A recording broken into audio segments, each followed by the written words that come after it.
7, 8.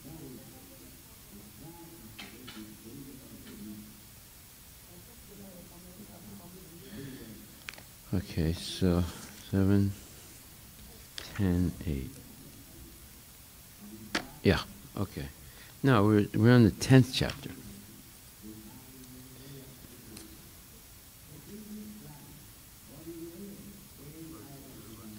Huh?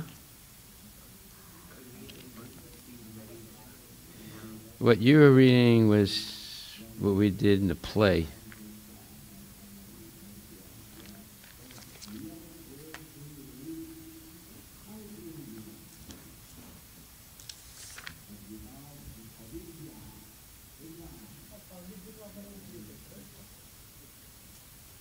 Okay, so we're on Srimad Bhagavatam, Canto 7, Chapter 10, and verse number 8 is what we stopped with, but we'll start with verse 8. Yeah. It had me confused there for a minute. It's okay. Nama Om Vishnu Padaya Krishna Prestaya Bhutale Shrimati Bhakti Vedanta Swami Niti Namine Namaste Saraswati Devi Guruvani Kucharine Nirvisesa Sunyavadi Paskatya Desatarine Jaya Shri Krishna Chaitanya Prabhu Nityananda Shri Advaita Gadadhar Shivasati Gaura Bhaktivinoda Hare Krishna Krishna Krishna Hare Hare Hare Rama Rama Rama Hare Hare. Srimad Bhagavatam Grantha Raja Ki Jai, Srila Prabhupada Patita Pavane Ki Jai, Gaura Premanandi Haribol.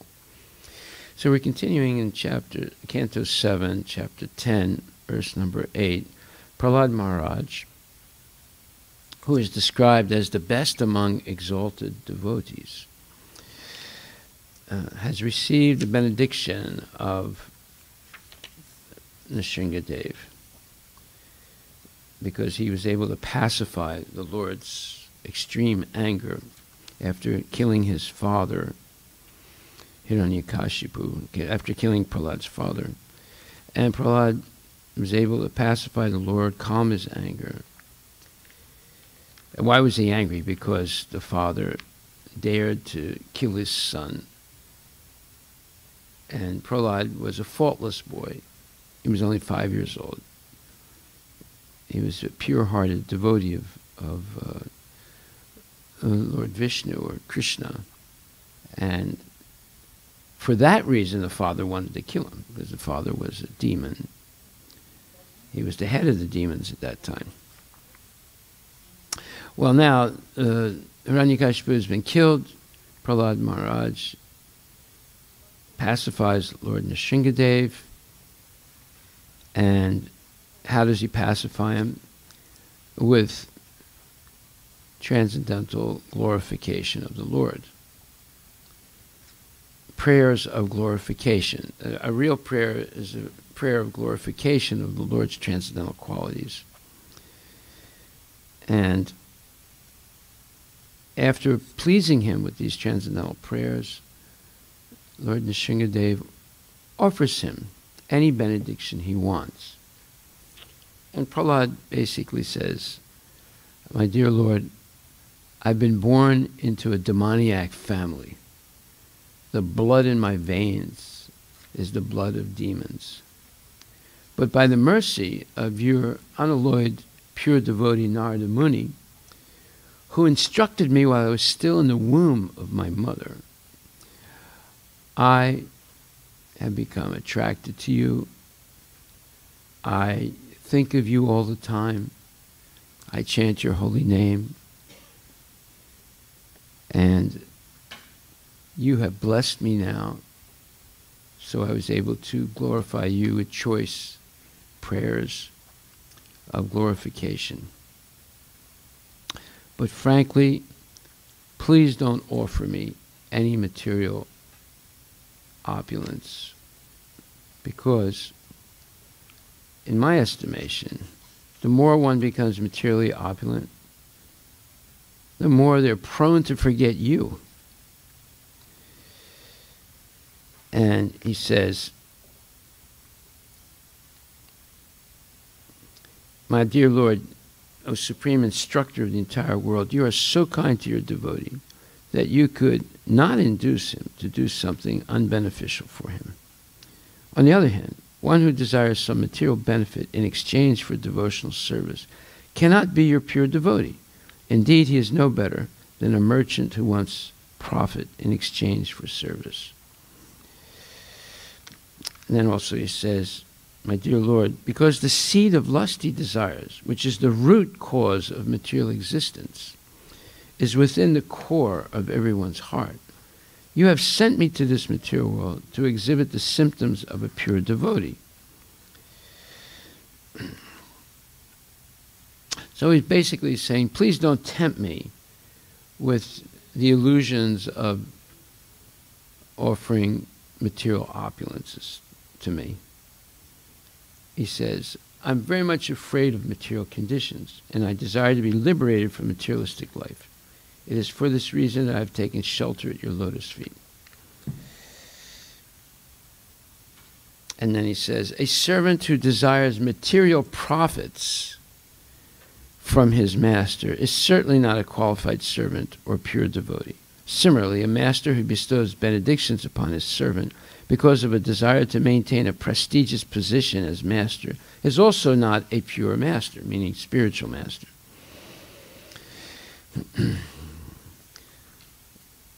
Prahlad clearly says, my dear Lord, I am your unmotivated servant, meaning I have no material desires to accomplish by serving you. And you are my eternal master. There's no need of our being anything other than master and servant. You're the master, I'm your servant. You are naturally my master, and I am naturally your servant. We have no other relationship.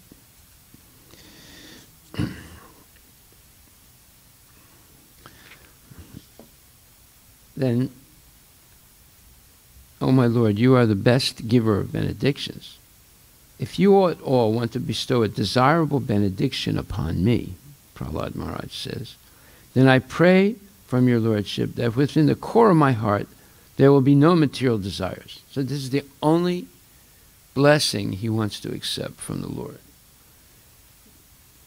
And no material desires is exemplified by Lord Chaitanya's prayer, in Shiksastakam, Nadanam, Najanam, Nasundarim, Kavitam Ba Jagadish Kamaye, Mama Janmani Janmanishware, Bhavatad Bhakti Rahaituki Twai.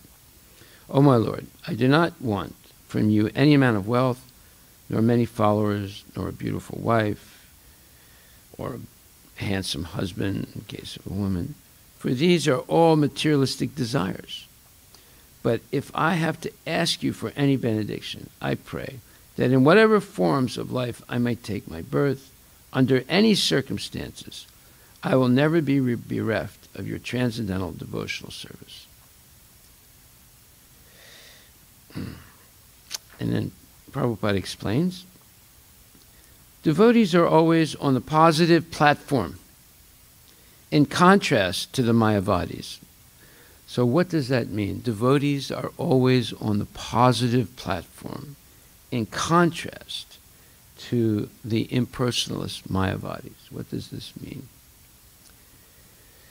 Yes, Advaita Prabhu. Where is Advaita's microphone? Yes. Devotees are always on the positive platform, in contrast to the impersonalist Mayavadis who want to make everything impersonal or void.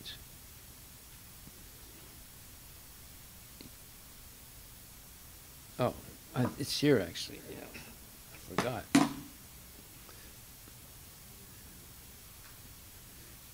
So Advaita has the first stab at this.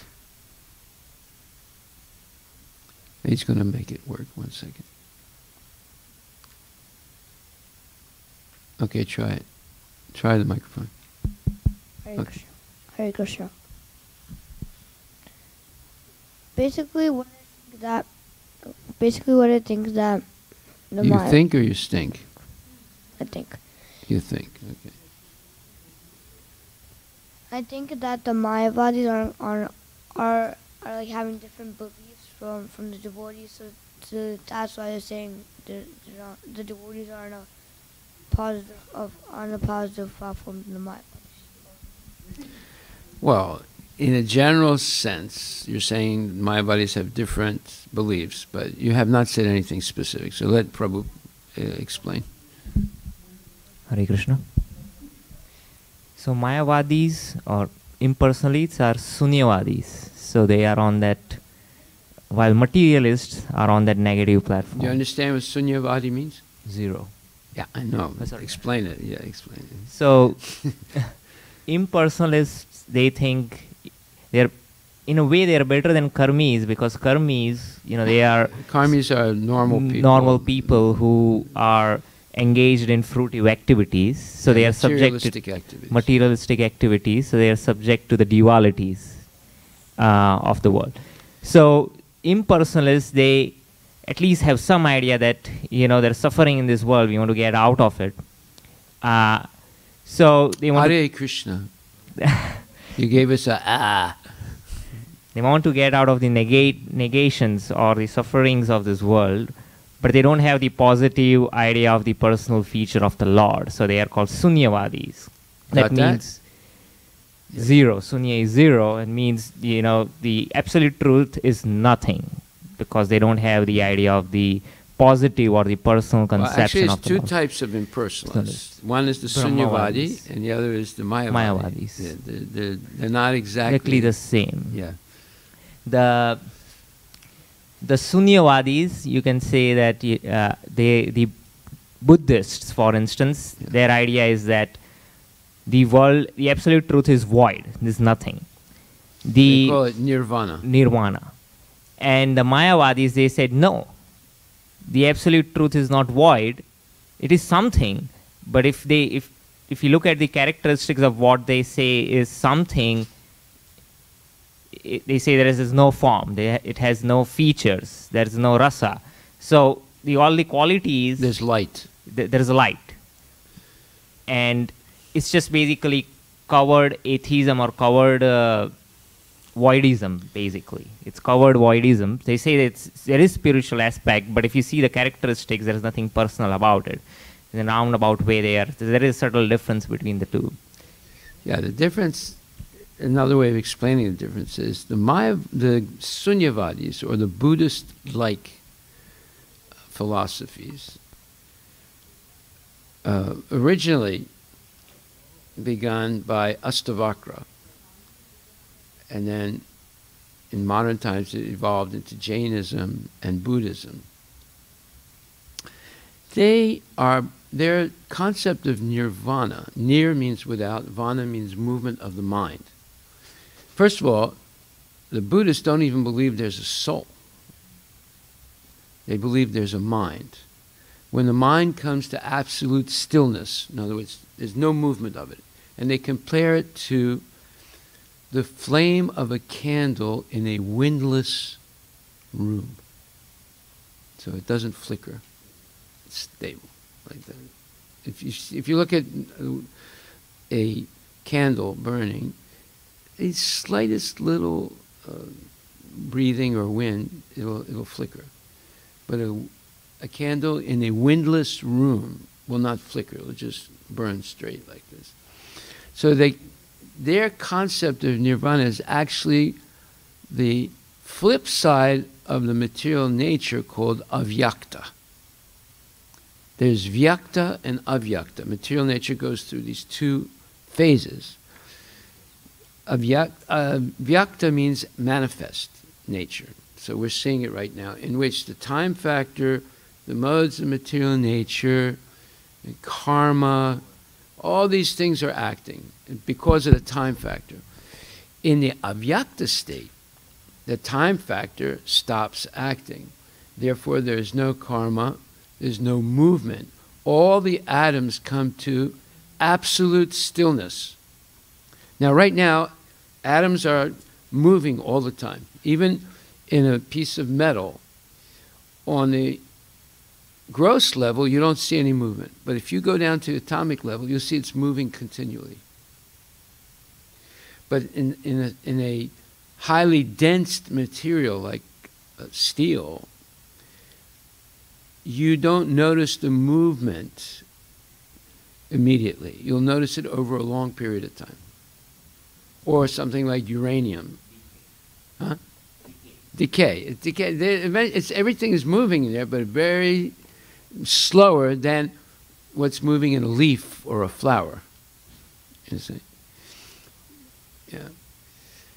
So, and then uranium is even worse. It could take hundreds, thousands of years for it to deteriorate. It'll eventually deteriorate, but it could take a long, long time, because it's much more dense. Okay, so the nirvana of the Buddhist is the avyakta state. And that's the flip side of the vyakta, so it's still material. Therefore, Buddhists are complete atheists. They don't believe in a God. They just believe in the inert state of matter. Yes. Mahatattva has many categories in it. Pradhana is that unmanifest state where there's no time factor. So it's one category of the Mahatattva. However, Sankaracharya, he gave an enhancement to Buddhism by reestablishing the authority of the Vedas, but not giving a complete explanation. He only explained one aspect of God called Brahman or Brahmajyoti, the light emanating from Krishna's body. And his disciples went further. They tried to stop any progressive understanding beyond Brahman. So they're like demons. Sankaracharya was not a demon. He's an incarnation of Lord Shiva who was ordered by Lord Narayana to basically kick out the Buddhists from India. The Buddhist religion took over India for 1,000 years, from the time of the Emperor Ashoka, from the time of Buddha until the appearance of Sankaracharya. For 1,000 years, there was no practice of Vedic Dharma. It might have been a little bit, but it was more or less eliminated. Right? Sankaracharya comes, and he reestablishes the authority of the Vedas, but he gives a Buddhist interpretation to it, so that the Buddhists would accept it. And he upped the ante from Avyakta to Brahman, which is one aspect of Krishna. Right? Krishna says in the Bhagavad Gita, 14th chapter, 28th verse, 27th verse, Brahmana hi pratistaham amritasya vyayasya cha sasvatasya chudharmasya sukhaisya kantikasya cha. So this verse says, 14th chapter, I am the basis of the Brahman, impersonal Brahman, which is immortal, imperishable, eternal, and is the constitutional position of ultimate happiness. So therefore, Sukadeva Goswami explains in Srimad Bhavatham, Vedanti tat tattva vidas tattvam ajka yanam advayam brahmeti paramatmeti bhagavaniti sabhyate. There are three aspects for understanding the Supreme Absolute Truth, which are, you understand it? Hare Krishna. Microphone.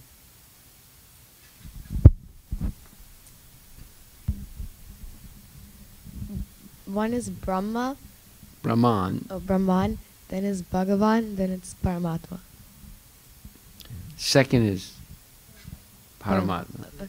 Third is Bhagavan. Yeah, Bhagavan Krishna, the Supreme Individual Personality of Godhead, and then his expansions as Paramatma. There are billions and trillions of Paramatmas present in every atom of the universe. And third, there's the effulgence coming from Krishna's body called the Brahmajyoti or Brahman. Okay. Yeah. Why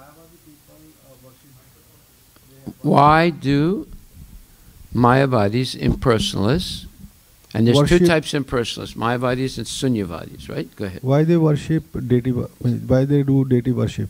Yeah, Sankaracharya did exactly what Muhammad did, approximately around the same time. Sankaracharya might have been a little bit later than Muhammad, but approximately they both did the same thing. By the time of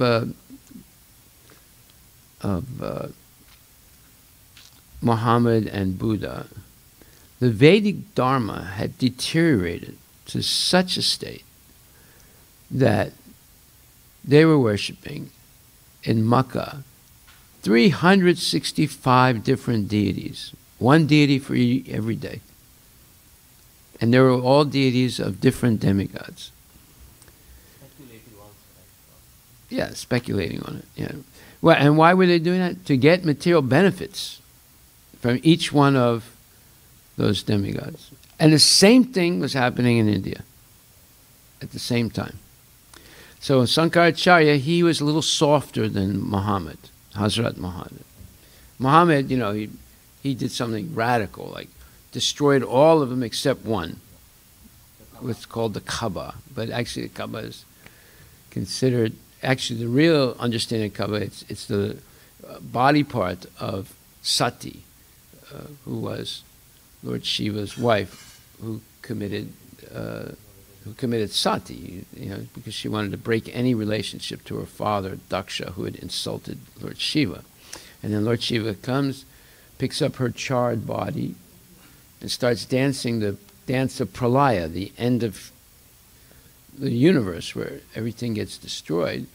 And to stop that, because it was not time for that, Lord Vishnu threw his chakra and split apart the body of Sati, and that stopped Shiva from his dance of Pralaya, and he came to his senses again, remembering what his responsibilities are. And those body parts fell in different parts of the universe. One pinky of her hand fell into Calcutta, and that is still there in the main Kali temple in Calcutta, and they unwrap it once every, I think it's 7 years or 11 years. Yeah. Yeah, only a few people can see it. And the same way, the Kaaba, which is a body part of Sati, they only let a few people see it. You have to be very wealthy. You have to pay a lot of money. Oh, so there's a body part in the Kaaba. There's something there, yes. So that's the indication we believe that it's probably... See, they say that in the time of Abraham, something fell down from the spiritual world, from Jannat, right? But they don't show it to everyone. You have to be extremely rich and pay a lot of money, and they'll let you in. And that's only rarely, right? Very interesting, isn't it? Yeah. Okay. Okay, so Sankaracharya, he did similar to Muhammad, but he was softer. So he limited the deities in the Hindu temple to 5, Panchapasana. Right. So you have Surya, and you have Lord Shiva, you have Mother Durga, you have Ganapati. So how many is that? 4. And one more. Huh? Yeah, Lord Vishnu, right. No, it's Vishnu, but it's what's called the philosophized Vishnu. It means philosophized Vishnu. It's their misconception of Lord Vishnu, right? So those in traditional Hindu temples, like if you go to the Birla temple, there's Birla temples all over India, right? You'll see those 5 deities. They're trying to be traditionalists, right? Whereas Muhammad, he destroyed all the deities except for one. And what did he do with them? They crushed the deities into different pieces, and they used them to build the steps going into the Kaaba, so that, or the steps going into the temple area of the Kaaba, so that the people would see that those deities were just stones. They were not real deities. So that they step on them in order to go into the temple. You see how vicious they were, right? But Muhammad was making a statement that there's only one God. There's not all these different gods. And in a sense, it's correct. And Sankaracharya makes the same type of statement, but a little softer. He says you can limit your worship of demigods to 5. But the Mayavadis' worship of demigods doesn't mean anything.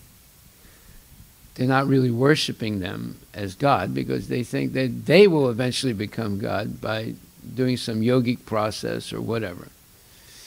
Okay.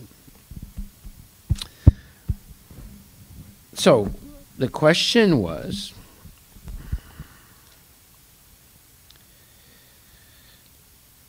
what does it mean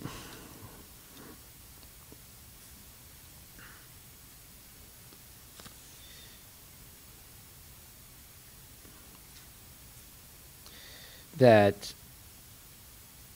devotees are on the positive platform and the Mayavadis, who want to make everything impersonal and void, are negative?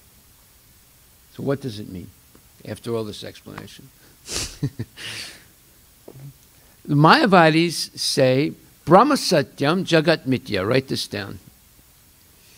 When I was first a devotee, and I read that phrase in the teachings of Lord Chaitanya, I thought that was the philosophy of Vaishnavas. Brahma Satyam, B-R-A-H-M-A, Brahma Satyam. In other words, the Brahman is the truth. Sometimes they use the word Brahma for the Brahma Jyoti or Brahman, right? But the correct, it's better to say Brahman, so you don't mix up Brahma with Lord Brahma, you know. So Brahma Satyam, S-A-T-Y-A-M, Jagat, J-A-G-A-T, Mritya, M-R-T-Y-A, or M-R-I-T-Y-A, Mritya. It's not Mritya, M-R-I? Just like myth, the Latin word myth was derived from Sanskrit, both means. Okay. You sure? Okay. Okay. Oh yeah, Mritya is death. I'm sorry. Yeah, it's Mitya. Yes. So it means that only the Brahman is true, and this whole universe that we live in, with everything in it, is false. So obviously that's a negation of everything, right? So the Mayavadis are negative. Now why does it say they're negative? What is the philosophy of the Vaishnavas as opposed to the philosophy of the Mayavadis? Sanjay Prabhu. Hare Krishna. Every time we say we say Hare Krishna. We say that this world is temporary, not mithya. It's temporary, but it is still, it's false or it's real? It's real, it's energy of Krishna, and it's there temporary. Okay. So then, how can you explain that the Mayavadis are negative and the Vaishnavas are positive? Vaishnavas are positive because they utilize the energy of the Lord to serve the Lord. Perfect answer. And the Mayavadis, what do? Mayavadi, they reject the energy of the Lord. Yeah, that's what it is. Yes. Yeah. And there's a famous verse by Rupa Goswami, Anasaktasya Vishayan Yatarham Upayanjitaha Nirbande Krishna Sambande Yukta Vairagyam Uchyate Prapa Chikataya Buddha Hari Sambandha Vastuna. This is an important verse. One second, let me just find it.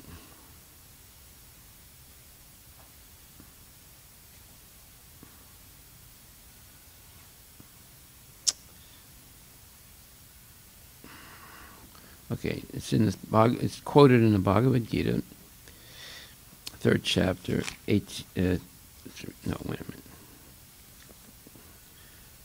318, I'm sorry.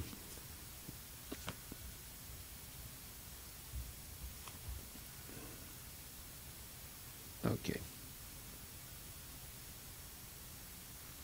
Prapachikitaya buddha harisambandhu vasana. Mumukshubhihi parityajo phalgu vairagam uchyate. So, in the 6th chapter, verse number 10, in Bhagavad Gita, these two verses are quoted, and it's written in the Bhakti Rasamrita Sindhu by Rupa Goswami, and it says,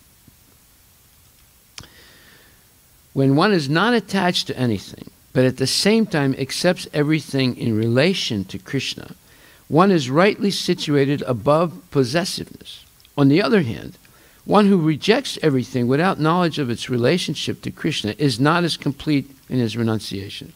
So this is why it says that the Mayavadis are negative and the Vaishnavas are positive. Vaishnavas do not deny the existence of matter. It's one of Krishna's energies. How do we know that? 7th chapter, 4th verse. Bhumir apo nalo vayu.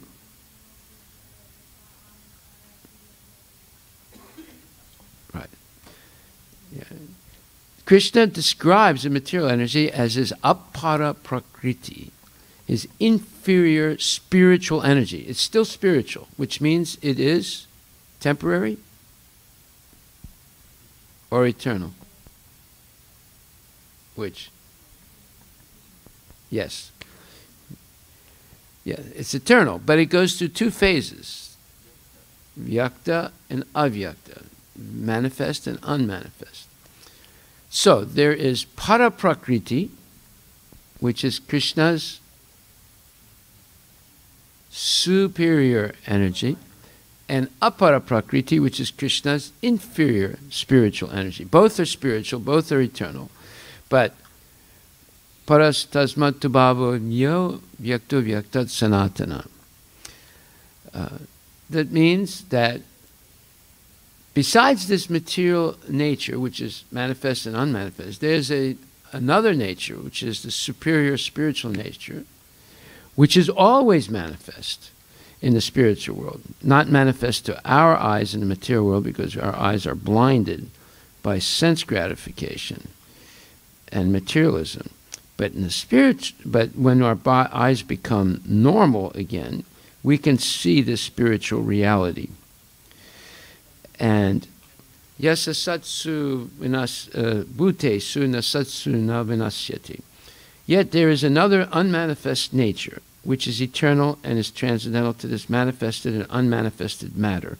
It is supreme and is never annihilated. When all in this world is annihilated, that part remains as it is. So that's Krishna's superior spiritual energy, which is transcendental and eternal. That's the spiritual world.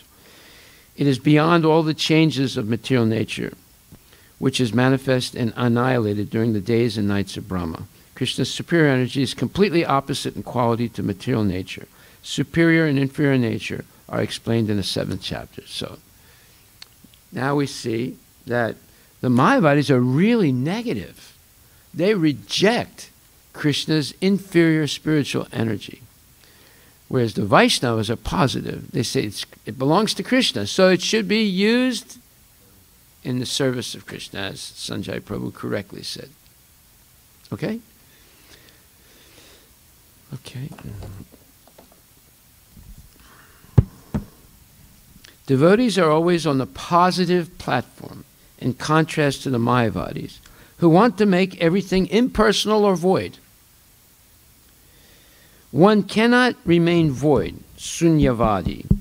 Rather, one must possess something. Therefore, the devotee, on the positive side, wants to possess something. And this possession is very nicely described by Prahlad Maharaj, who says, if I must take some benediction from you, dear Nrsingadev, my Lord, I pray that within the core of my heart there may be no material desires. The desire to serve the Supreme Personality of Godhead is not at all material. So sometimes Mayavadis who say, you have to be free of all desires. And devotees say, well, I desire to be always engaged in devotional service. They say, aha! You have a desire, therefore you cannot be pure. You see how vicious they are. They're very clever. Well, why does Prabhupada say the desire to serve the Supreme Personality of Godhead is not at all material? Why does he say that? Yes, Advaita. That desire is not material because you're not using it for your own sense gratification and sense enjoyment. Yes. Because that desire is to serve Krishna, and devotional service is not material. It's part of the spiritual world. It's connection to the spiritual world. Yeah. Hare Krishna. If I said you have to say you have to say Hare Krishna to remind me. So Mayavadis have a fallacy of logic, because when they say that, you have to be free from all material desires, and how they point Vaishnavas that your desire to serve the Lord is also desire, we can come back to them and say that your desire to free from all material desire is also a desire. Desires are, yes. So, as Prabhupada says, that living entity can never, that the desire is must always possess there. something. Some desire. Yes. Even the desire to be a Sunyavadi is also a desire. Yes. And so it's a fallacy of logic that Yes. Yeah, he should remain silent. He shouldn't say anything. Yeah, don't speak anything. Don't say anything. Say Monorata, Meher Baba. You see how easy it is to fall into their own trap, right? The other trap is the following. They say that everything in the material world is an illusion. Therefore, they should accept that their philosophy is an illusion also. Right. But they don't say that. They propound their philosophy as if it's the truth. Say, their philosophy is also an illusion. This is why when you have people like Albert Camus, who is an absurdist. He talks about the absurd, right? Albert Camus. Well, the English pronunciation would be Albert Camus, but that's not the way you pronounce his name. It's Camus in French. So they say everything is false, but they don't admit that their philosophy is false. If they say everything is false, then their philosophy should. Just like if they say matter doesn't exist, right, then they should also, Jagat Mithya, then they should also say that Mayavada Pasya Mithya, right? That's also false. Just like when people say that you should doubt everything, then should we doubt the statement that you just made? Right, exactly. Yeah, when you become an absolutionist in that sense, a material absolutionist, not a spiritual absolutionist, then, and this is what philosophers did, like Camus. They came to the conclusion that everything is absurd. But you can live with the absurd. It's like crazy philosophy, right? But the fact that they came to the conclusion that everything is absurd is partially correct. Everything that's speculative is absurd. We take speculation to be normal, right? Like someone says, I think. Actually, it's I stink, right? It's not I think. I think this, I think that, right? You're going to put your finger in your mouth soon. So we should not accept those type of statements. We shouldn't even make those type of statements. We should always say, either we know or we don't know. If we know, then we can quote the Shastra to back up the statement. If we don't know, and we say, I think, then just like we say, Hare Krishna when someone says, we should go, Hari Bol when someone says, I think. Why? Because they're not absolutely sure. And as far as speaking in spiritual circles, it should be satyam, it should be, sattva hitam. It should be uplifting, it should be based on shastric evidence, satyam. Right? And it should be pleasant, pleasing. Yeah. Satyam priya hitam. Yeah, it's priya. It should be pleasing. So therefore, if someone says, I think, from now we'll say, Haribo! To wake the person up to understand that that's not the way to speak in spiritual circles. Either you know or you don't know. If you don't know, you can't make something up like I think, which should be I stink. Right. Okay, so now, devotees are always on the positive platform in contrast to the Mayavadis who want to make everything impersonal or void. One cannot remain void, sunyavadi. Rather, one must possess something. Therefore, the devotee on the positive side wants to possess something, and this possession is very nicely described by Prahlad Maharaj, who says, if I must take some benediction from you, why does he say, I must take some benediction? Why didn't he say, I will not take any benediction from you? Why does he say, I must take? This is a very good point.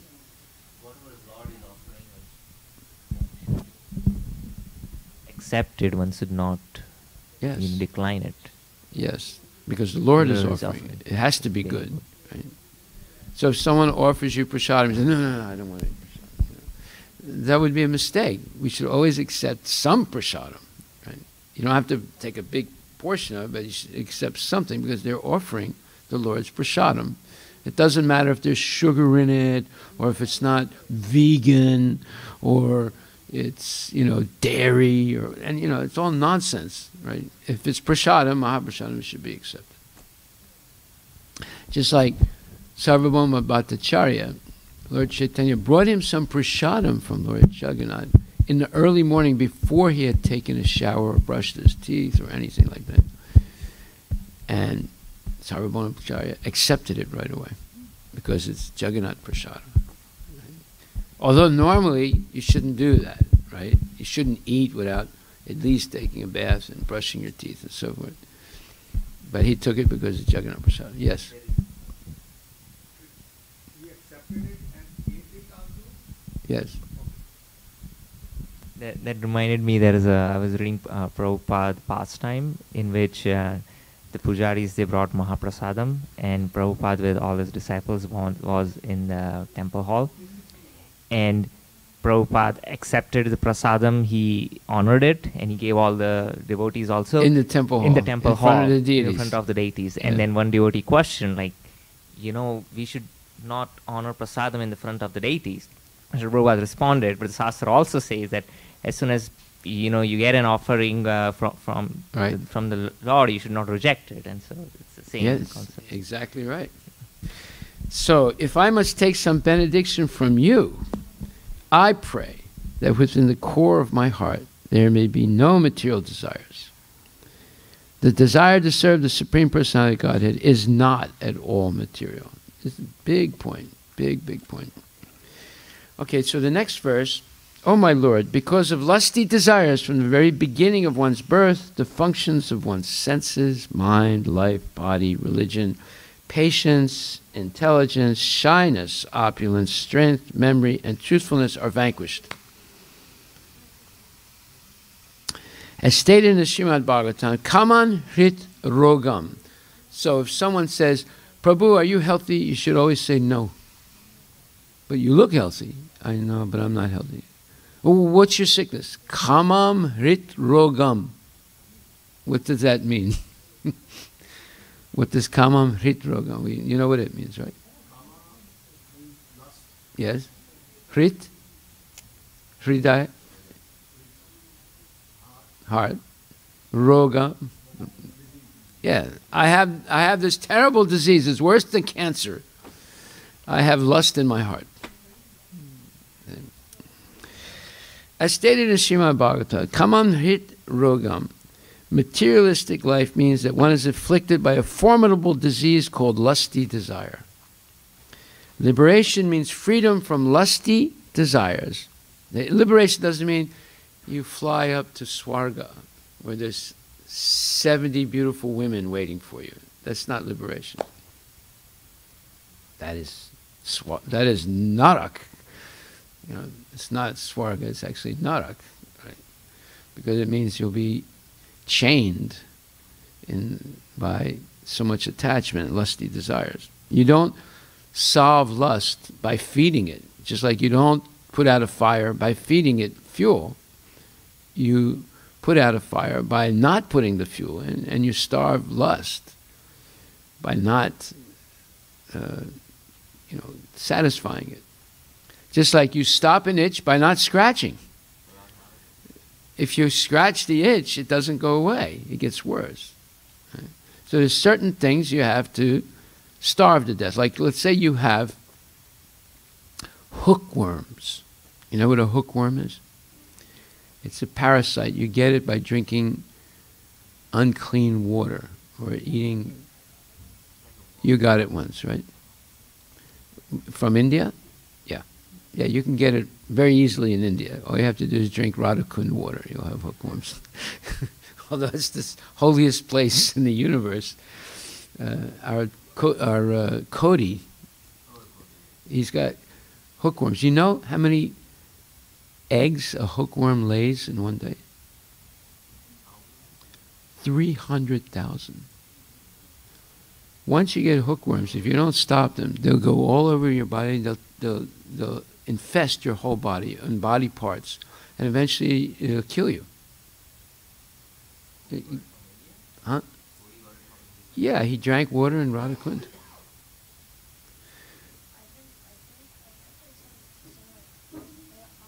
Microphone. I drank some contaminated, like lemonade and Jagannath Puri, and I got sick. I got Something contaminated in Jagannath Puri. Yeah, so hookworms, they reproduce every day, 300,000 eggs. How are you going to get rid of them, right? So you have to take a very powerful antibiotic to get rid of it. And if you don't, then they'll infest your whole body. Okay. As long as one's lusty desires are so you get rid of hookworms by starving them also. But that means you're going to be starving yourself. But you can starve them to death because they thrive on sugar. More sugar you eat, the more they reproduce. So you have to, the way you would do it through Ayurveda is you would take large amounts of neem. Because neem is poisonous to the hookworms, to all parasites. But you would have to take a large amount. There's a neem cure that I have written about in Uncle Harry's. You begin with just a few capsules a day. You go up to 64 capsules a day, and then you go down again. It takes a month. It will get rid of all diseases, by the way. Cancer, all those things. Yes. I remember when I was a child, I was sick. I can't remember what sickness I got. And we had neem tree in our backyard. My mother used to every day take fresh leaves out, make a paste Out of it, yeah. and just feed me. I used to take it like on a daily basis. As a child, because it's bitter, as a child you don't really mind it that much. When you get older, you mind it. You can taste the bitterness. But little kids don't really taste the bitterness so much. They can eat bitter things. Yeah, so she cured you with neem. You can cure almost any disease with neem, but you have to take a large amount. And I have this little article I wrote where I explained the neem cure.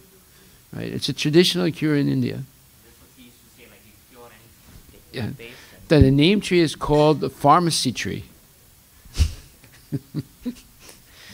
And like my daughter uses neem to heal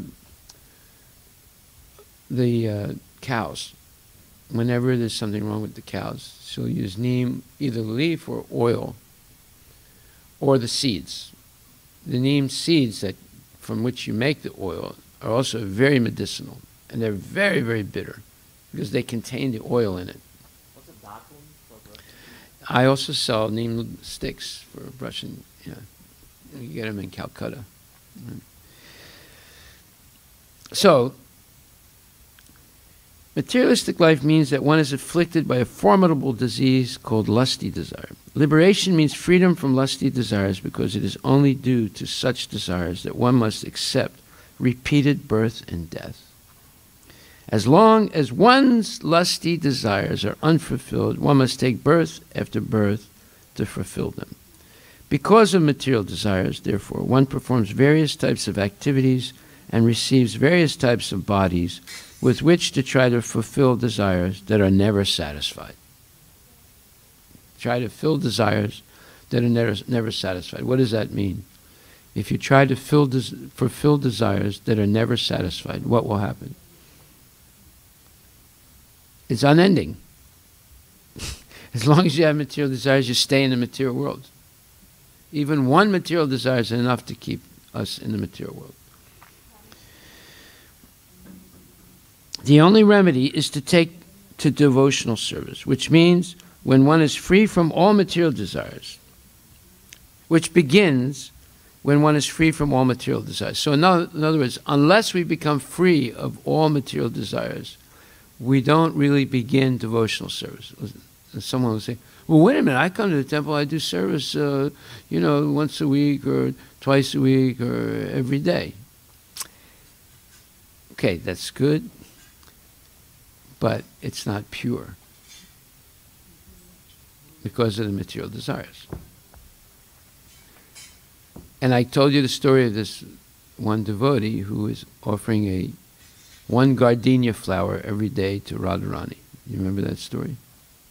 You don't remember it. You must not have been here when I told the story. You ever hear that? Well, there's a devotee, and he was, at that time, I think, 64 years old. And he was already married and divorced, and he had 2 very nice kids.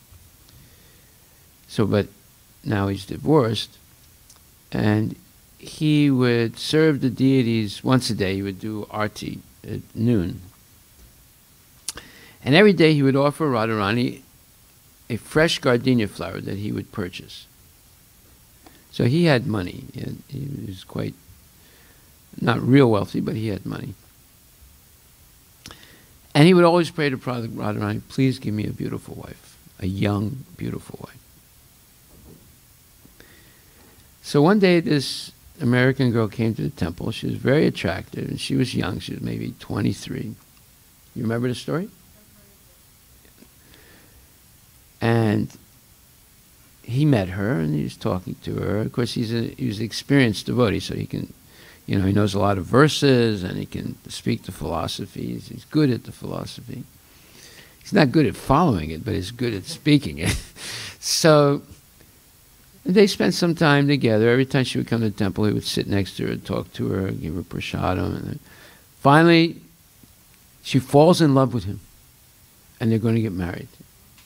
And at that point, I was shocked, because I couldn't understand why she was attracted to him. She's only 23 years old. So, and then he was bragging to everyone how he's going to get married, and they're in love, and this is a new life for him and everything. So I talked to that girl one day, and I said, hey, can I ask you a question? She said, what's that? I said, what do you see in him? What attracted you to him? And she hesitated for a moment, and I was, expecting, to hear, well, he's a wonderful preacher or something like that, or he's so Krishna conscious. She said, it's his fat legs. I said, what?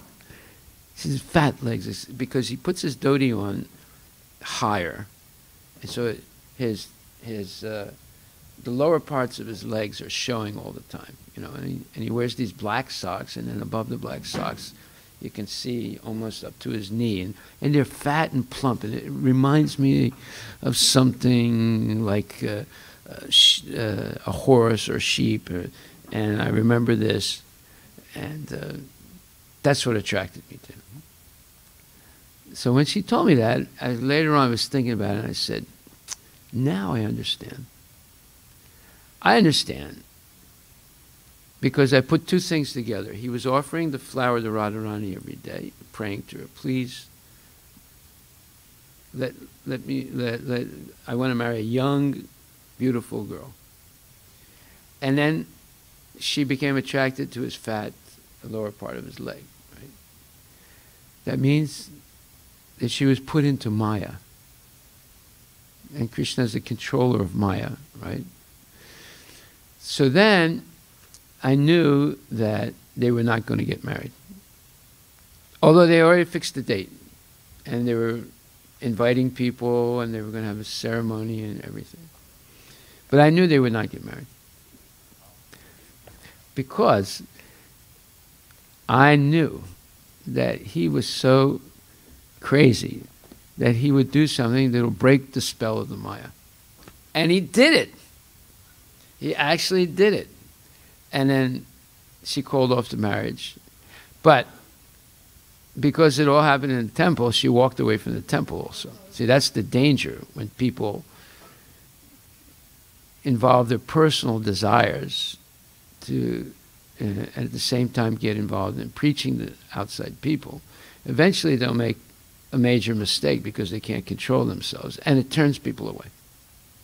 So he was not really a good preacher. You cannot be a good preacher unless you have impeccable good character. Therefore, Lord Chaitanya says, Apani Achari Bhakti Sikaimu. Before you begin to preach, first become perfect in devotional service. Otherwise, it's very easy to turn people away just by showing some negative aspect based on lusty desire. So, she was temporarily put into illusion to be attracted to him, and attracted to what part of him? His fat legs, right? So that means she was definitely an illusion. And I knew that they would not get married because he can't control himself. So he would make some mistake, and then it would break her illusion, and she'd walk away. And that's exactly what happened.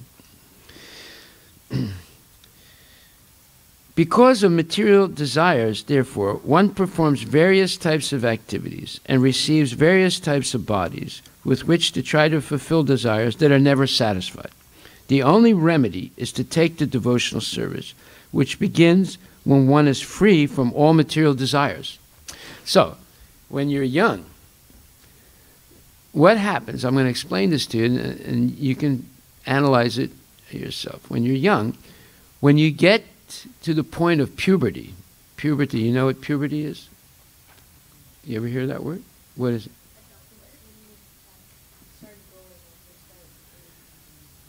Yeah, it usually happens at 11, 12, 13 years old.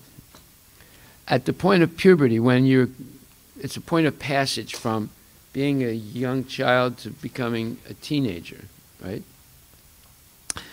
What happens is all the unfulfilled desires from your previous life are awakened in your mind. You don't understand how it happens. Nobody understands how it happens. It's mysterious.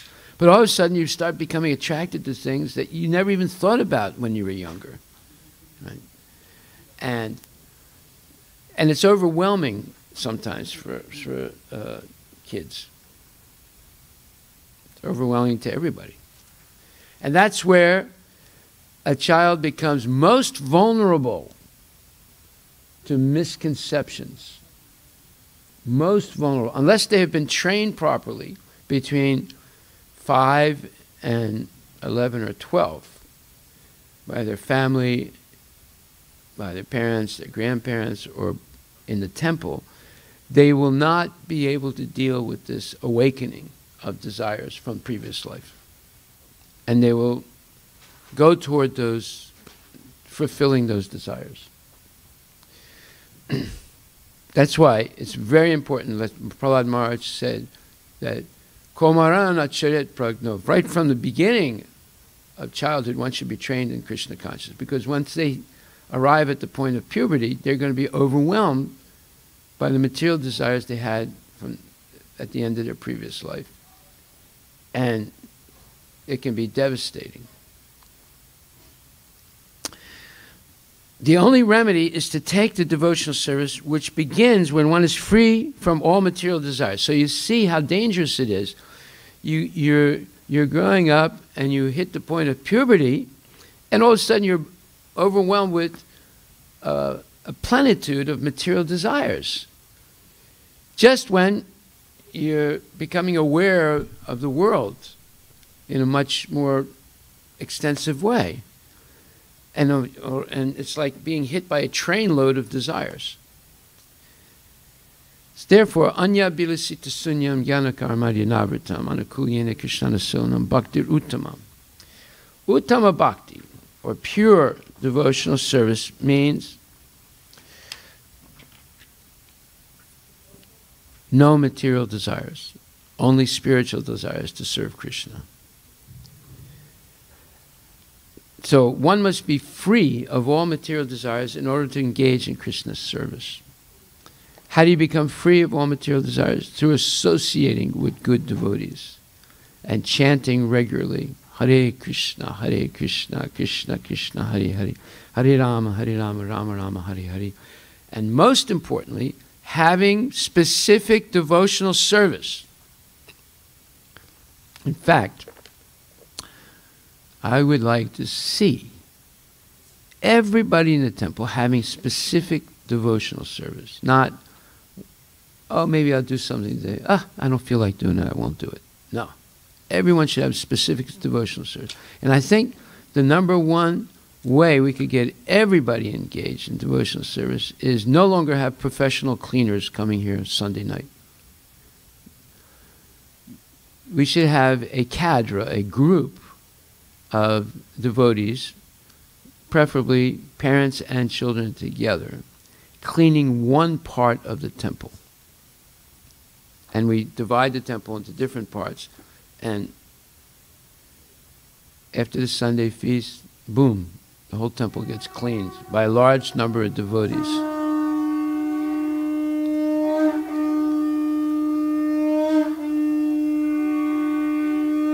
The temple would save $800 a month if we did that. And with the parents and kids together doing it, it would be wonderful.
start? Huh? Tell me when to start.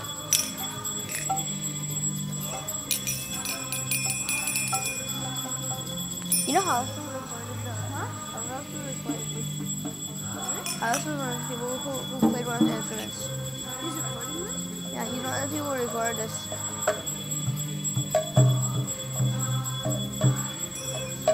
This is the new piano. No. Yeah.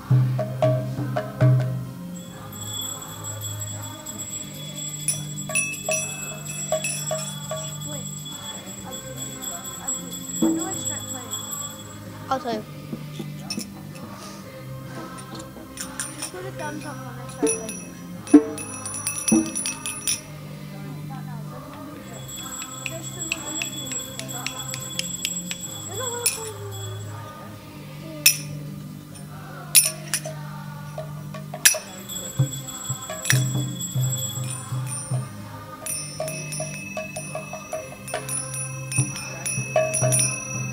Is this song you guys yesterday?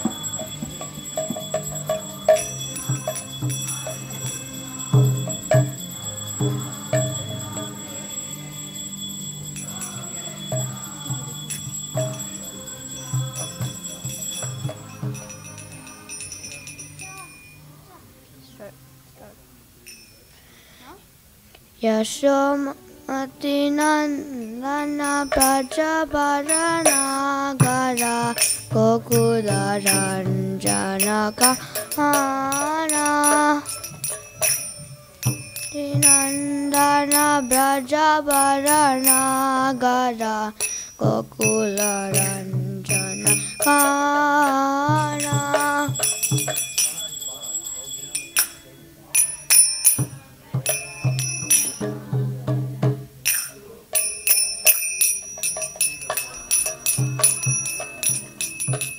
Gopi Parana Dana Madana Manohara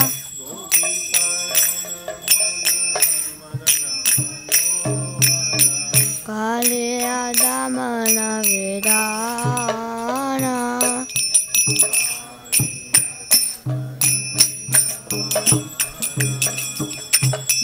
Amaya Harina Mami Abhilasha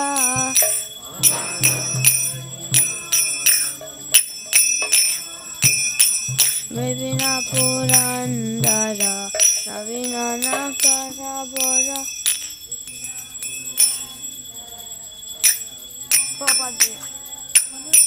Vamsi Vadana Subhasa. Start. You're supposed to start the whole time. Louder. Bharadana Palana Sura Kulana Shana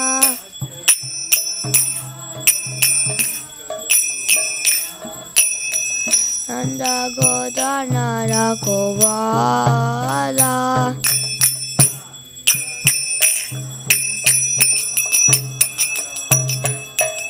Govinda Madhava Navanida Taskara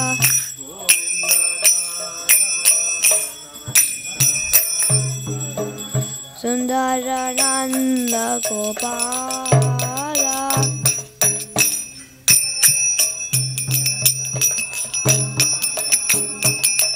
Yamuna Tatara Gopi Vasanahara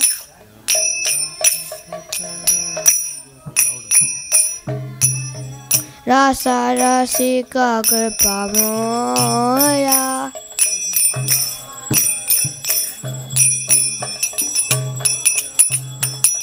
Shri Radha Vallabha Vrindavana Natabara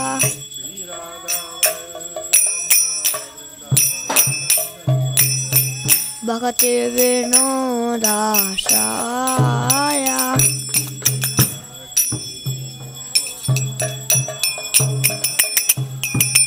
Yashomati Nandana Brajabarana Gara Gokula Ranjana Kahana. That's me.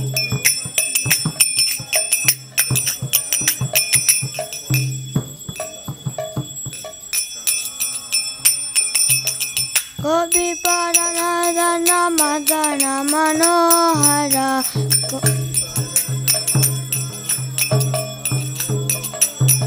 Kaliya Ramana Vidana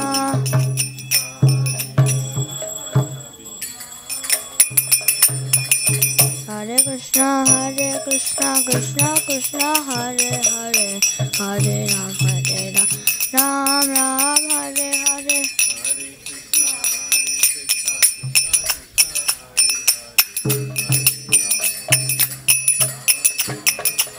Jaya Radha, Nila Madhav Radha, Nila Madhav Radhe.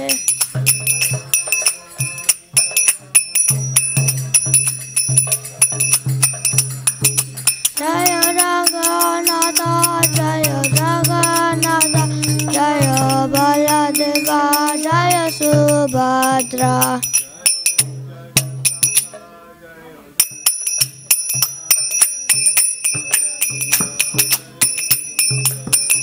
Jaya Sita Ram, Jaya Lakshmana Hanuman, Jaya Sita Ram, Jaya Lakshmana Hanuman.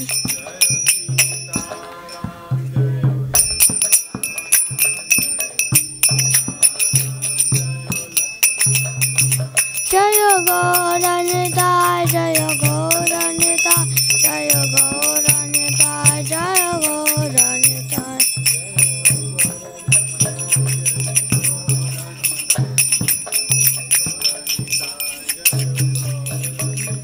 Jaya Jaya Prabhupada, Prabhupada, Prabhupada, Jaya Jaya Prabhupada.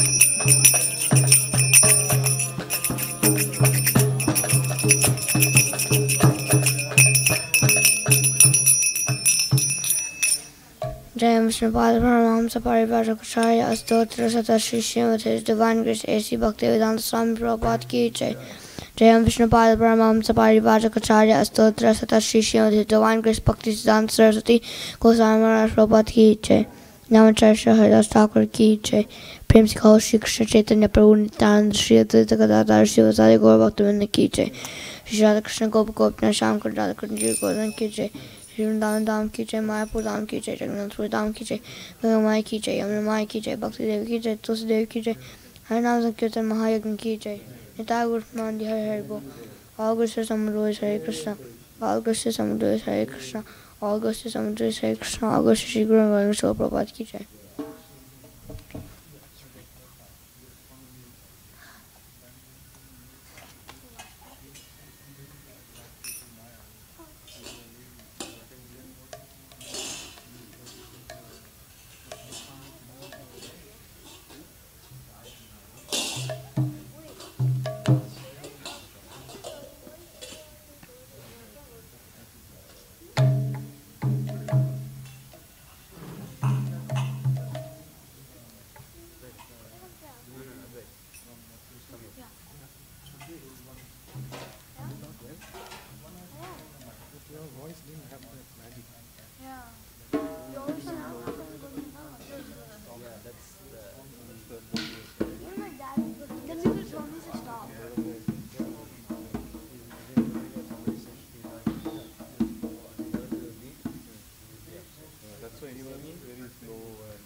Hare Krishna.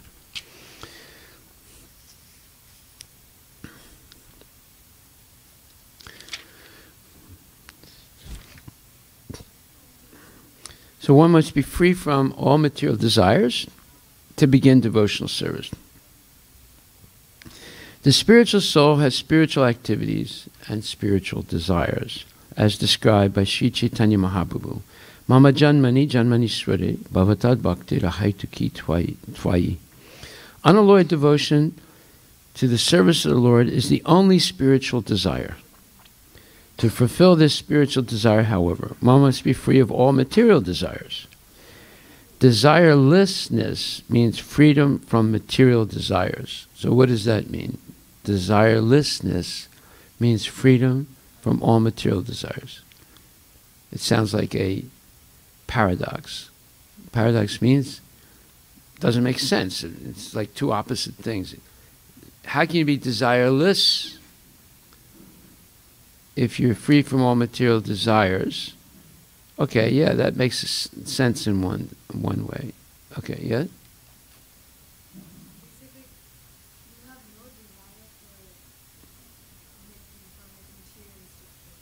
Yes.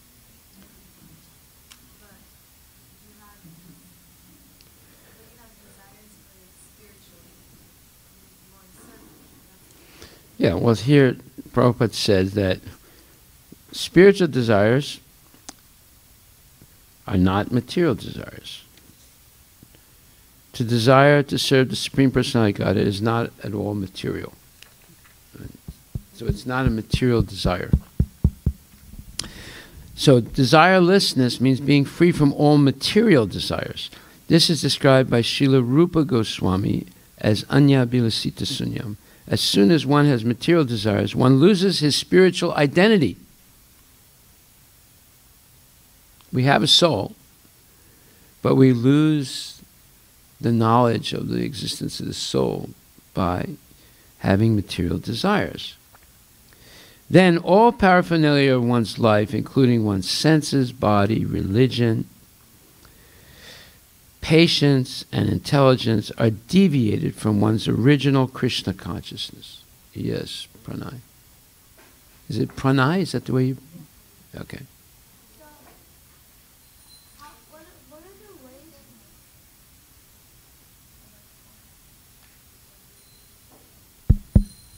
What are the ways that you can do to stop from having material desires? Mam chayo vibicharena bhakti yogena sevate sagunam samatityaitam brahmabhuyaya kalpate. 14th chapter, 26th verse. It says, one who engages in full devotional service, unfailing in all circumstances, at once transcends the modes of material nature and thus comes to the level of Brahman. So coming to the level of Brahman means you became free of all material desires. So that is, point one, full devotional service, no stopping devotional service. Then you transcend the influence of the modes of material nature and you become materially desireless. So you should have specific service. When in doubt, chant Hare Krishna. If you say, I don't know what to do, what are you going to do? Okay, so you can't say that I have no service. You have, let's say you take up service cleaning the temple, or you take up this other service, but then you might say, oh, I don't know what to do right now. What do you do? Okay, when in doubt, chant Hare Krishna. So you always have service that way. Yes. I think this was like... I think Haribol. I believe this is in... Haribol. When I went to the... Hare Krishna. When I went to the Wednesday story classes that you used to do. Yeah. I think I remember. I remember you saying one of the stories related to Hare Krishna. yeah, when in doubt, don't do it. So in that situation, was it chant instead? Yes, exactly right. One in doubt about should I smoke marijuana or not smoke marijuana, just chant Hare Krishna. And walk away from marijuana. Okay, so we're going to finish this quickly now. As soon as one has material desires, one loses his spiritual identity. That means you no longer identify yourself as the servant of Krishna. Then all the paraphernalia in one's life, including one's senses, body, religion, patience, and intelligence, are deviated from one's original Krishna consciousness. As soon as one has material desires, one cannot properly use his senses, intelligence, mind, and so on for the satisfaction of the Supreme Personality of Godhead. In other words, you can still use your mind, intelligence, and senses, but you can't use them properly in Krishna's service. You can only use them for sense gratification now, because of the material desires. Mayavadi philosophers want to become impersonal, senseless, and mindless. But that is not possible. Yeah, they do that by negating everything. I don't like this. I don't like that. I don't like this. I don't like that. Well, you don't like anything, okay, because it's all Maya. And you'll also say, I don't like the temple. I don't like Krishna. I don't like Radharani.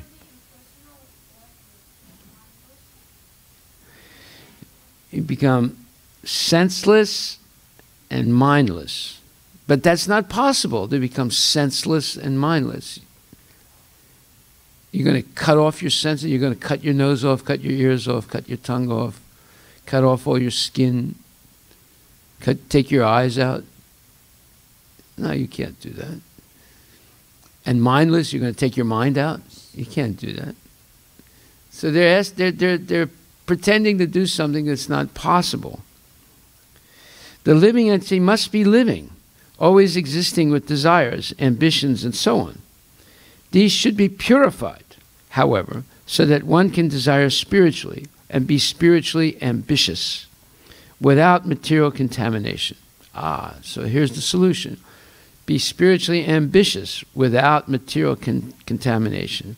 Have spiritual desires and take up initiatives, spiritual initiatives, so you're always active, using your mind and your senses in Krishna's service. Then you will not be attracted to material things.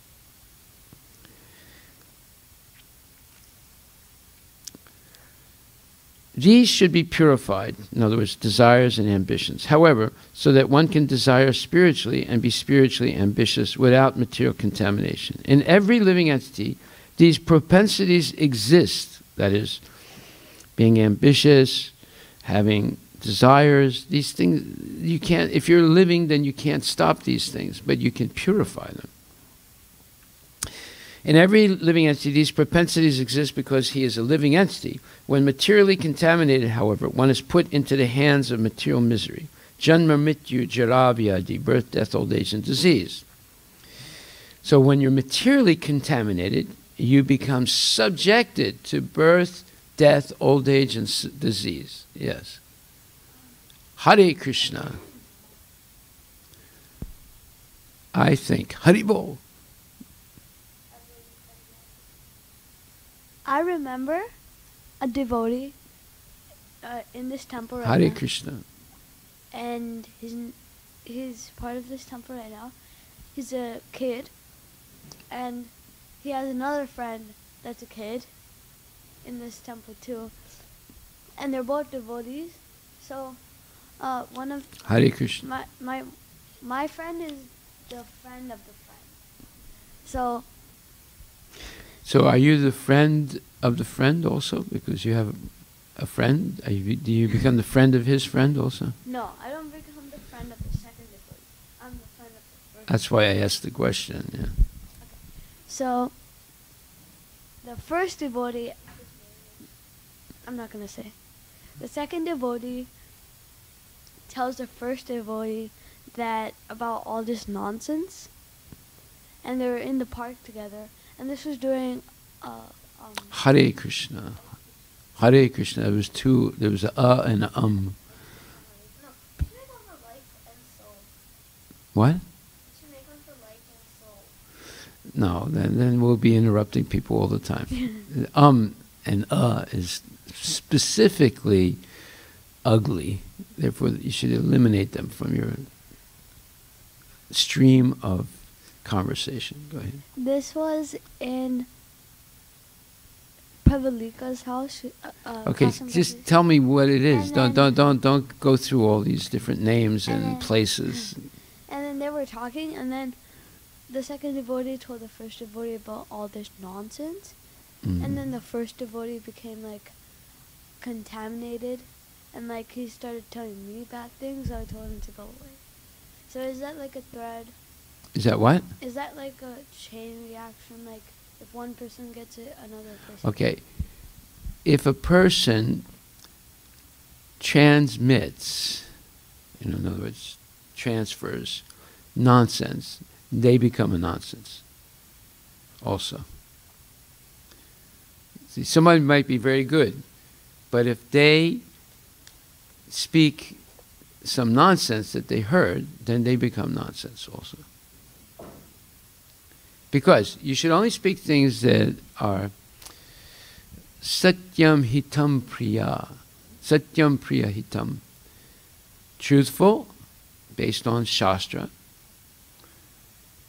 pleasing to hear, and uplifting spiritually. Those are the three rules of speaking amongst devotees. It should be truthful, based on Shastra, pleasing to hear, and beneficial, spiritually beneficial. Okay? So if a person says something that doesn't come up to the standard or the threshold of truthful, pleasing to hear, and uplifting spiritually, then that's nonsense. Yes. You said and you should be able to say, excuse me, what you just said is nonsense, and I'm sorry I heard it, and please don't tell me anything like that again. You don't have to get angry. I have two things. Unless there's some blasphemy of Krishna or Prabhupada. So, the first thing is truthful. Yeah, so about that, you said based on the Shastra. So if your friend says, this is an example, go to the Hare Krishna. Go to the gym and get some workout so you can carry more stuff and do better devotional service than dropping like heavy stuff. So would that be based on Shastra? Would that be good to say to a devotee? You can say, well, I go to the temple and I wash the dishes and I have to lift up these big pots. It's like weightlifting. So that's my exercise. I get the exercise and at the same time I do devotional service. And it builds up my muscles. Two muscles. Muscles in my arm and muscles in my brain. So I can understand Krishna consciousness better because I'm doing service. So you're not bereft of building up your muscles. But you're doing it by devotional service, not by going to the gym where it's smelly and other people are sweating and talking nonsense.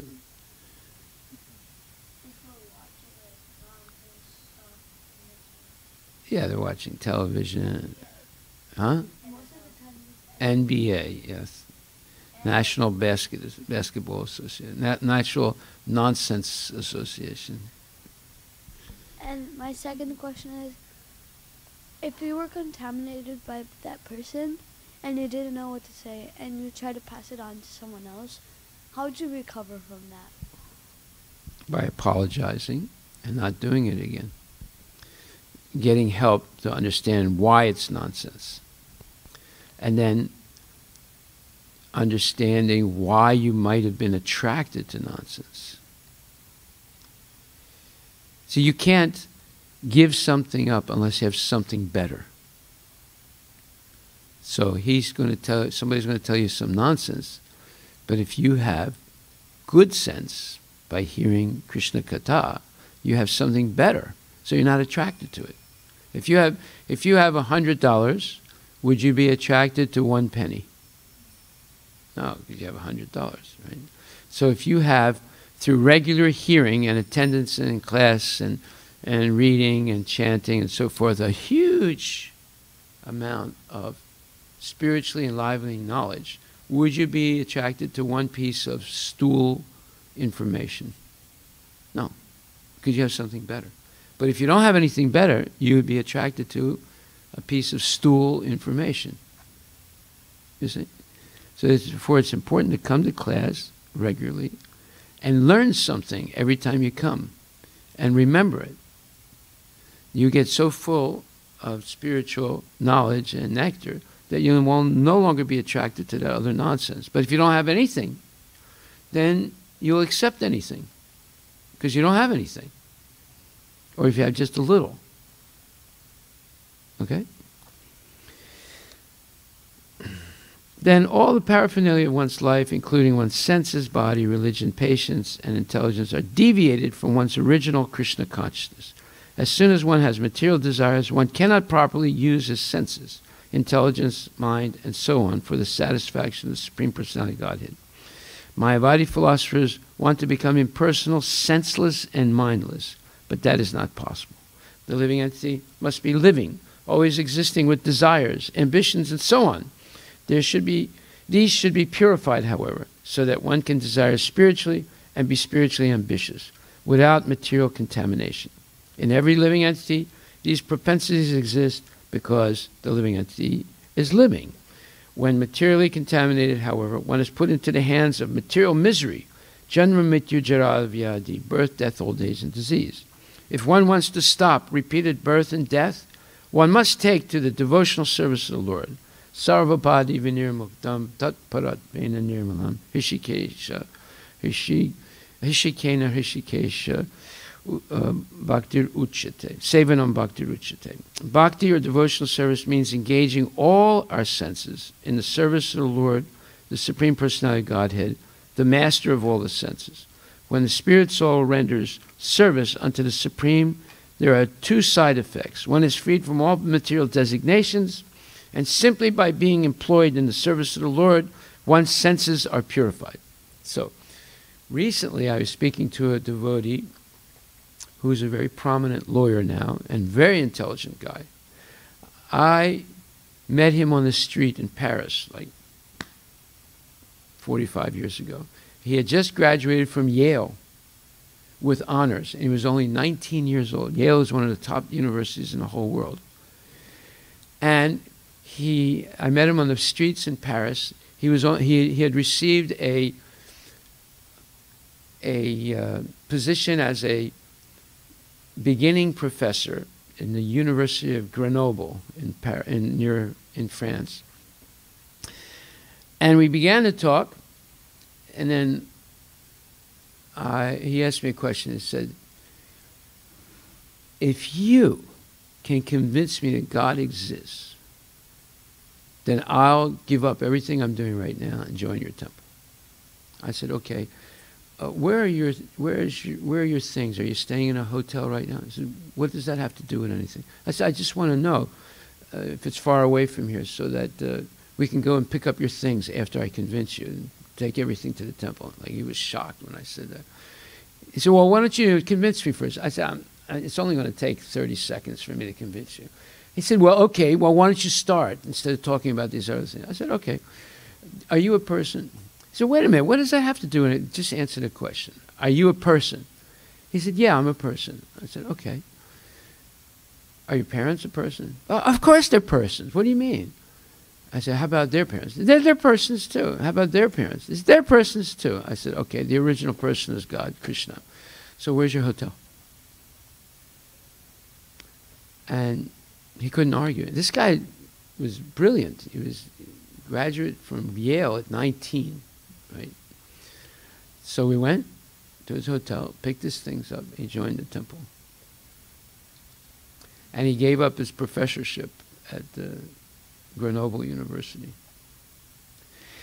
And he became a very prominent devotee, but then as years went on, he had some problems and he left. And now, fast forward when I say he left, he stopped serving in ISKCON. He was a big leader in ISKCON, actually, but then he stopped serving. And then later on, he never forgot Prabhupada. He had close association with Prabhupada. He never forgot Prabhupada. And then he went through a divorce and this thing and that thing. He went back to school. He got a big position as a lawyer in different foreign countries. Then he moved back to the United States. I'm not going to tell you. And eventually, he got involved with ISKCON again in recent times, the last 2 or 3 years. And we started talking to each other again because of different points of interest that we had that were in common. And then he started revealing a lot of things that happened to him after he left the movement. And at one point he was telling me about after he got his divorce from his wife, who was a devotee, he met somebody else. And he thought he was in love. But at one point, his girlfriend rejected him. So I asked him, well, why did she reject you? And he said, well, because she is Catholic and I am Jewish. I said, well, you're not really Jewish. He said, what do you mean I'm not Jewish? I said, in order to become a devotee, you have to be sarvapadi vinirmuktam, tatparat vena nirmalam, hishikena hishikesha, bhaktir uttama, sevanam bhaktir uttama. You have to be sarva upadi. Upadi means false designations. You have to be free of all false designations. I said, when I joined the movement, I realized sarvapadi vinirmuktam. I can't say anymore or think anymore that I'm Armenian. That's my material that's a material designation. You have to be free of these things, otherwise you can't really engage in devotional service. So I said, the reason you didn't get married to that girl and she rejected you is because you kept saying you're Jewish. He said, no, but I am. I said, but how can you say you are? Sarvapadi vinirmuktam. He said, no, I am. See, now you see, this is what stops even devotees from becoming purified. You cannot have even one false material designation. Otherwise, you won't be able to be effective as a devotee, especially be effective as a preacher, if you still maintain a material designation. See? So this verse says, Bhakti, or devotional service, means engaging all our senses in the service of the Lord, the Supreme Personality of Godhead, the master of the senses. When the spirit soul renders service unto the Supreme, there are two sides. One is freed from all material designations. That's sarva upadi. I am American. I am Eastern Washingtonian. I am a Western Washingtonian. I am white. I am black. I am Chinese. I am this. I am that. You have to give up all those false identities and say, who are you? Yes, Pranay? No. Well, yes, but that's not enough. I'm the eternal servant of Krishna. The Mayavadis say I'm a spirit soul, which is correct, but it's not enough. I'm the eternal servant of Krishna. That is your real identity. Yeah. This makes a lot of difference. What do you think about yourself? The reason you say like I am Indian, I am this and that. Certainly it affects a person a lot, and it adds a lot of attributes to the person and Artificial things. artificially, and then we start thinking in that pattern Yeah. without unknowingly. Yes. It affects everything. It affects everything, yes, that's true, Prabhuji. Okay, we'll stop with that. This is, if you just learned this, my friend who's very brilliant guy, highly qualified in many ways. But this one thing is enough to contaminate everything else. And it ruined his relationship with that person and so forth. Caused him great misery. Is he still a devotee? What?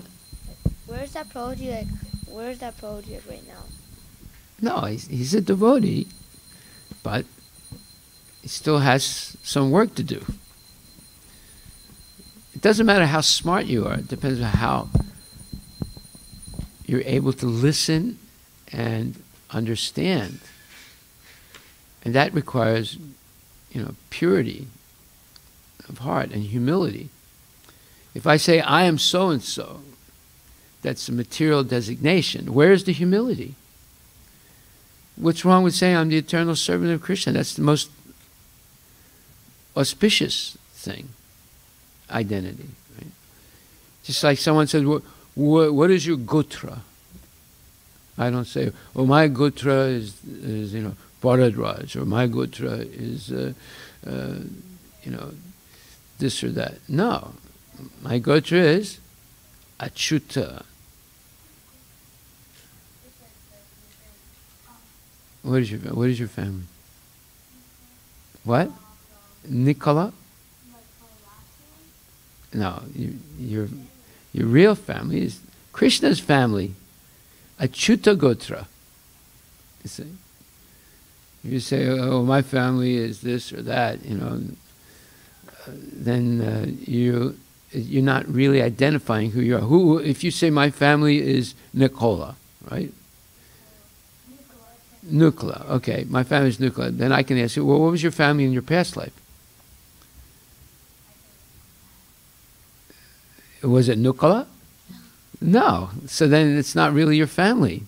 Your real family is your eternal family. Achyuta Gotra. A-C-Y-U-T-A.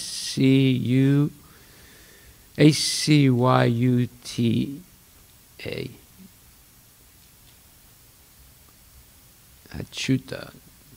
That makes sense? Yes.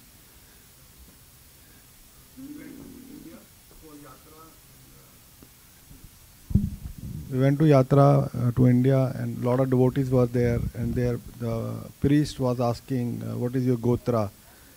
And so all devotees were saying Achyuta, gotra, but I couldn't say that. Like, I'm trying to be a part of Krishna's family, but Krishna has not accepted me. Or how do you know that? No, you have not accepted Krishna. Krishna has never rejected you. Let's put it like that. So I'm not qualified to be part of his family. So I'm trying to get into his family. So that thought process came to my mind. So what did you say? I'm Bharadwaj family, or no, I said that I am from Gupta family. Okay. Yeah. That's not even correct. Gupta is not a bona fide family. It could be Bharadwaj. It could be what is it? Sharma. It could be, Actual Gotra from Agrasen family we are. Okay. Agrasen. Yeah. King Agrasen family. Okay. Yeah, those are. Okay, so we'll stop there today. And for next week, we had homework from last week. Did anyone do the homework from last week? Wait, what was the homework? What was the homework? The homework was.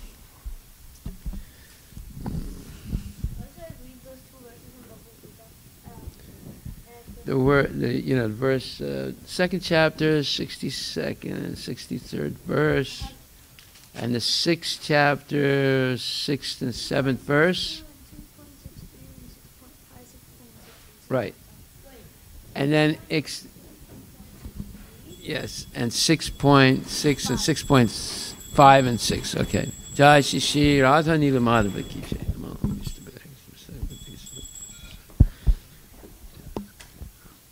And explain what is the origin of the false ego. Did anybody do the homework? Well, you're supposed to write it down after reading those verses. So you read those verses, write it down, and give it to me tomorrow. Yeah. Yes. Could we work it collaboratively? Yes. You can have a team. Haribol. All glories to Srila Prabhupada ki jai. Srimad Bhagavad Gita Granth Raja ki jai. Gaura Premanandi. Haribol.